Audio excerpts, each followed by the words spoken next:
Sermon number 168. In reply to the people's demand for avenging Osman's blood. In the name of Allah, the Beneficent, the Merciful. My brothers, I am not ignorant of what you know, but how do I have the power for it while those who assaulted him are in the height of their power? They have superiority over us, not we over them. They are now in the position that even your slaves have risen with them. And Bedouin Arabs too have joined them. They are now among you and are harming you as they like. Do you see any way to be able to do what you aim at?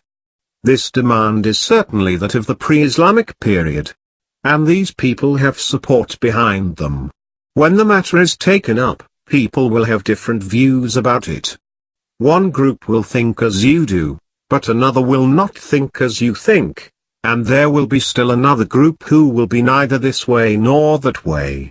Be patient till people quieten down and hearts settle in their places so that rights can be achieved for people easily. Rest assured from me, and see what is given to you by me. Do not do anything which shatters your power, weakens your strength and engenders feebleness and disgrace. I shall control this affair as far as possible, but if I find it necessary the last treatment will, of course, be branding with a hot iron, through fighting.